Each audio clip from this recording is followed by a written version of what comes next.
Hello and welcome to our first episode of Carfin Catchup, here from Carfin Grotto in Lanarkshire, Scotland, and what is a beautiful sunny day.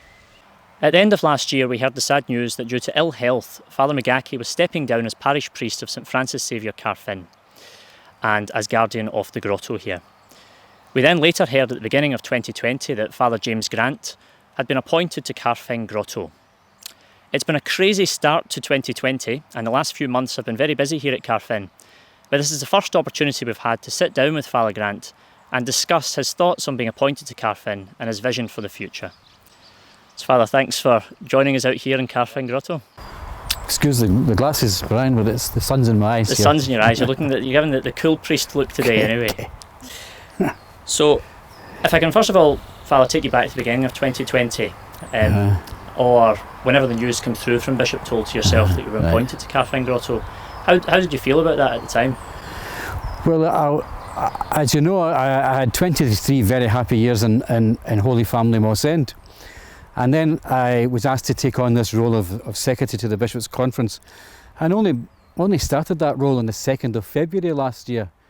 So it was 2 terms of 3 years, so I wasn't really expecting to move as soon as I was asked to move. I expected to be there for at least 3 years.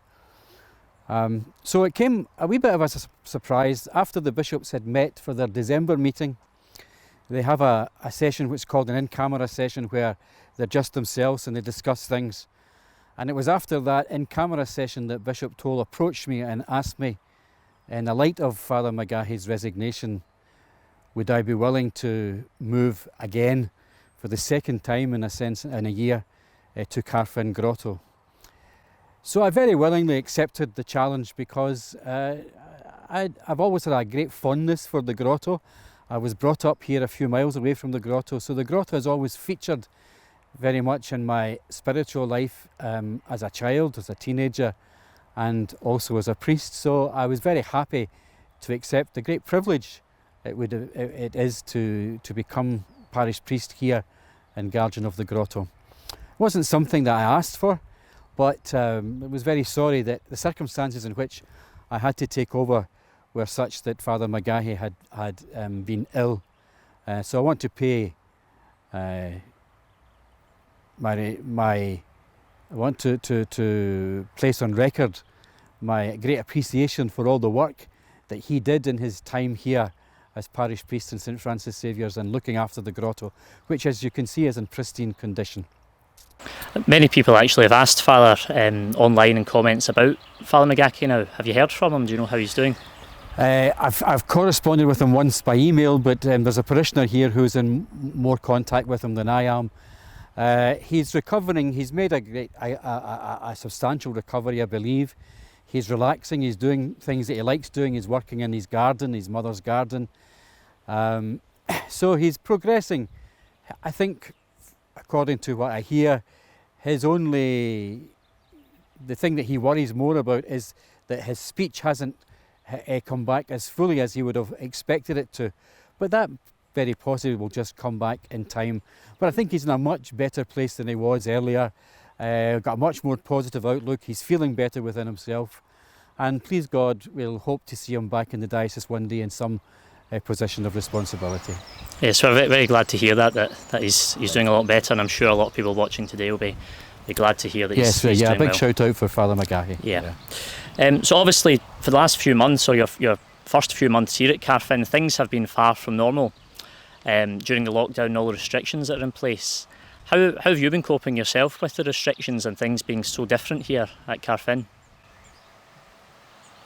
Well, you should always be careful what you wish for, because I remember thinking to myself just a week or two after I had arrived here that I wish I could get a week or two of peace to empty my boxes and to settle into the house, because the door goes constantly, the phone goes constantly, and I just said I'd love a wee break here so that I can open up a few boxes and find out where my socks are and all those things. And then this happened, and I've got to say that even in spite of the last 12 weeks, there are boxes that still haven't been opened. because even though we're in lockdown, the grotto still has been very, very busy since all this happened. It's probably the one place where people can go and pray and light a candle and reflect. And of course the grounds are so beautiful that that's what people want to do. So I have come down to the grotto 2 or 3 times each day, and I've always met pilgrims, and I've spent my time talking with people, reassuring them, comforting them, consoling them, advising them and giving them blessings and so on. So that plus the streamed masses.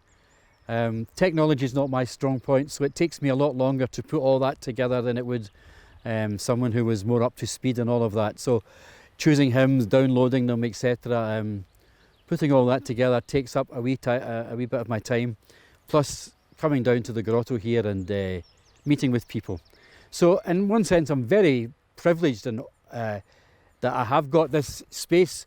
Other priests wouldn't have the same area or space to walk around during these days of lockdown. So I recognise how privileged I am with regard to that, and how lucky I am. And I suppose that is the difference here at Carfin, that there are such big open grounds. A lot of parishes, for example your last parish in Holy Family, there wasn't really anywhere for parishioners to go, or here you're seeing people walking about all day. And you mentioned they're obviously streaming masses and things. How have things been for the kind of spiritual life of the parish in that respect? Well, the masses are so well.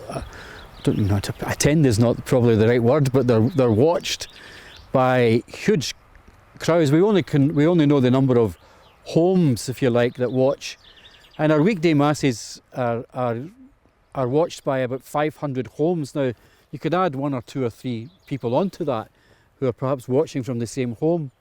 Our weekend masses and the Sunday mass were just last week. It was just under 1,000, and I try to look at all that in a positive way by saying, well, although we've got all these restrictions placed upon us, where else would I get the opportunity to be in someone's home every day for an hour? And that's what's happened with this coronavirus lockdown pandemic thing. We all know that meme that came out, that the devil was taunting God by saying, I closed down all your churches, and God's response to the devil was, yes, but I've opened up a church in every home. And I think that's really true.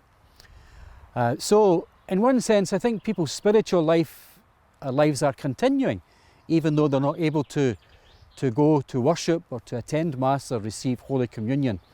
So I'm very pleased of the numbers of people who are joining in on the Rosary, not just before Mass, but also during May. We've had Rosary every night at 7 o'clock, and we're getting crowds of people of 485, something like that, last night, and watching the Rosary and praying the Rosary. Yeah, and on Sundays as well, you're mentioning that kind of virtual parish community there, a parish family coming together. On Sundays we're hitting close to nearly 1,000 views, and as you mentioned also, that's 1,000 people actually tuning into it, but there can be families there of 5 gathered round the one television or the one computer, watching along with us. So I suppose the parish family has actually grown, and we're reaching people that probably haven't even stepped foot in a church for many, many years. I think that's possibly one of the kind of benefits or advantages we've seen during lockdown, certainly. Well, one regret is I don't have a collection basket to get into those 900 and odd homes, because, well, all of this comes at a cost, and of course we're not able to we don't have the resources to maintain this place unless what normally happened was the grotto season, people came, we had daily mass and so on, we had big processions, we had gatherings, and that was how the grotto was funded. That's not possible these days. Anyway, that was just a facetious remark. Yeah, while we're on the subject there, I know we've set up online donations for the grotto. It obviously does have large upkeep costs, which do continue to come. And it's the same for all parishes right up and down the country, across the world, that the bills keep coming in, regardless of the lockdown restrictions that are in place and people not being able to attend the church and attend Mass. Is there any other ways that people could support the grotto during this time? Well, in a sense that when they come here, they can light candles, and obviously there's some revenue comes in from both of candles. There is a box left out for people to put donations in there. But I suppose the best way for people to either use your pay online, your PayPal thing, or to send donations in, or take out a standing order or something like that, so that the grotto is continually maintained.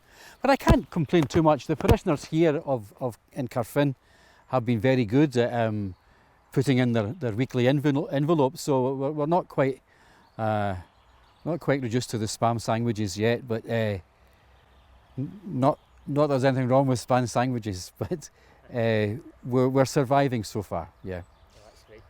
So I suppose if we kind of go back to the beginning of the year again, when you arrived here before the lockdown restrictions were in place, you perhaps had a lot of ideas or plans for yourself over the coming pilgrimage season and then throughout your time here. Have any of your plans changed over the course of the lockdown, or is there things that you're thinking ahead to? No, I was looking forward to the grotto season, my first grotto season, which is not going to happen, I don't think, now. I didn't have big plans for the grotto. I was just biding my time just to see how things worked. It's always a good idea just to, not to do too much for the first 6 months and just watch and listen and observe. That's what I was intending to do. But I always had in mind that, well, I've come here at a time when we're in 2 years' time, we're going to be celebrating the centenary of the opening of the grotto, which was opened in 1922. And I think that's going to be a big event. I'm hopeful that it'll be a big event and that we'll do something for that. I was kind of hoping to start up a committee that would work with me looking ahead at those things. The cutting of the first sod was in September 1920. And so the anniversary of the cutting of the first sod would take place this September, and I was hoping maybe to mark even that anniversary in some way. But we'll just have to wait and see where we are with lockdown. Yeah, I can't say I've got specific plans other than I want to see the grotto bloom and flourish. And obviously with this centenary coming up, I want it to be looking at its absolute best as a great tribute to Canon Taylor.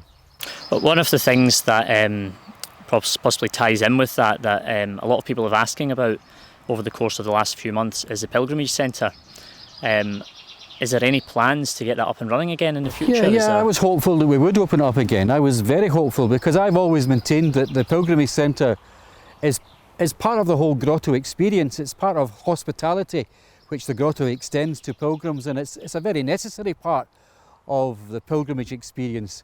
So I was extremely hopeful that we would be able to, in God's good time, reopen the pilgrimage centre as a cafe, and also as to give pilgrims a place to buy souvenirs or mementos or holy objects. Yeah, I think it's been mentioned as well that possibly as we get into the centenary that there is an exhibition space in the pilgrimage centre, if there's any way that could be used. Yeah, I'm hopeful that the upper floor of the pilgrimage centre, which originally was an exhibition on pilgrimage sites, not just Christian sites, but Buddhism, Hinduism, Islam, and so on, that area would become an exhibition centre, a museum, detailing the beginnings and the growth and the development of the grotto over the last 100 years. So that was part of my plan as well, as was the reopening of the pilgrimage centre. But this all happened, and so maybe that's a good thing, because it means then we've time to reflect and do things perhaps in a more measured way, but yet still very much in my plans and my hopes. Yeah, I think that's something that a lot of people would be quite interested in to see. When we post a lot of the historical pictures, because as you know, the Canon Taylor's left behind a massive archive of letters, documents, photographs, prayer cards, so many variety of things. And when they're posted online, a lot of people are responding very positively towards them, wanting to see more or learn more about the history of the grotto itself. So that's probably quite important as we approach this milestone anniversary for here at Carfin. So I think, Father, all that's really left to say, is there anything that you want to say to anyone watching today, any of your parishioners here in St Francis Xavier, or some of the pilgrims that would normally gather here? Thank you very much for the welcome which you gave to me the first few weeks. I arrived here on the first Mass was the first Friday Mass on the 8th of February, and then this lockdown took place was the 23rd of March. So I only had a few weekends, or 5 or 6 weekends, and I experienced a great welcome from the people here. I'm very happy to be here. Just sorry the way things have worked out.